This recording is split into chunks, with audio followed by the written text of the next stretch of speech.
نحمده ونصلي ونسلم على رسوله الکریم اما بعد. اصل مسئلہ یہ ہے کہ جب ایسی کچھ دینی مجلسیں اور محفلیں باقاعدگی سے ہونے لگیں اور ان کو آہستہ آہستہ اپنی زندگی کا حصہ بنا لیا جائے اور جو وقت گزرتا جائے اگلی نسلوں کے لیے وہ چیز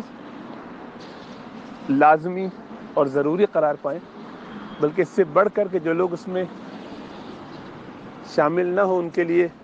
تان ہو یا ان کو سمجھا جائے کہ وہ کوئی عمل چھوڑ رہے ہیں، باقاعدہ کمزوری ہے ان کی اور کوتاہی ہے، اس بنیاد پر لوگ پھر جج کیے جانے لگے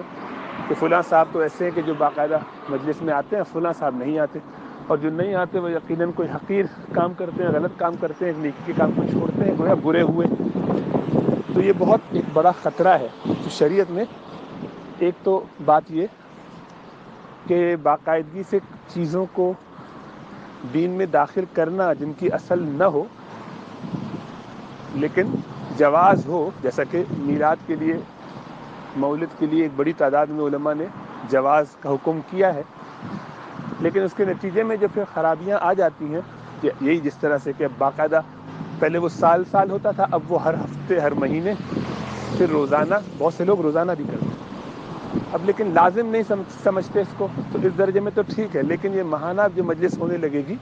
تو یہ ایک درجے میں لازم ہی ہو جائے گی اور لازم کر دی جائے گی. تو سدن للباب،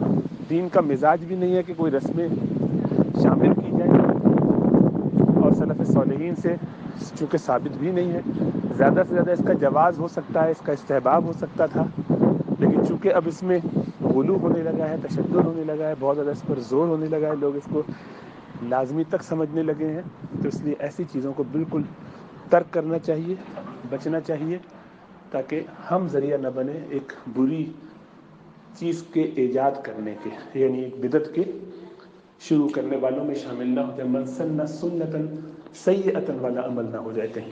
تو اس سے بچتے ہوئے اب روزانہ آدمی اللہ کے رسول صلی اللہ علیہ وسلم کی شان بیان کرے، کوئی مذائقہ نہیں ہے، لیکن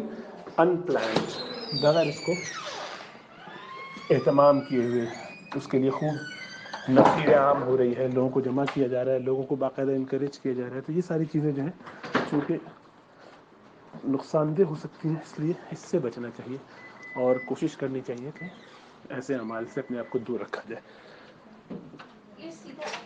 یہ چیز بدعت تک لے جانے والی ہے، اس لیے احتیاط کرنا چاہیے. جو کرتے ہیں ان کو جا کے کہنے کی آپ کو ضرورت نہیں ہے، اس لیے کہ آپ لوگوں پر پولیس نہیں ہے، ان کے ساتھ جو ان کے علماء ہیں جن پر ان کو اعتماد ہے ان سے پوچھیں، وہ ان کو مشورہ دیں گے، سمجھائیں گے، اگر ان کو لگے گا تو وہ سدن للباب ان کو منع کر دیں گے. لیکن اگر انہوں نے ہی یہ سلسلہ رکھا ہے اور وہ سمجھتے ہیں کہ اس کے فوائد زیادہ ان کو لگتے ہیں، ان کی رائے اس میں یہی ہے، ان کی رائے ہے جس کا ان کو حق ہے، تو ہمیں آپ کو اس کے بارے میں دوسروں پر تان نہیں کرنا چاہیے. بس ہم یہ سمجھیں گے کہ یہ ہمارے نزدیک یہ غلط ہے، احتیاط کرنا چاہیے، سدن للباب، اس سے بچنا چاہیے، لیکن جو کرتے ہیں وہ اپنی دلائل پہ چلتے ہیں. اللہ سبحانہ و تعالیٰ ہمیں سمجھ و شعور عطا فرمائے.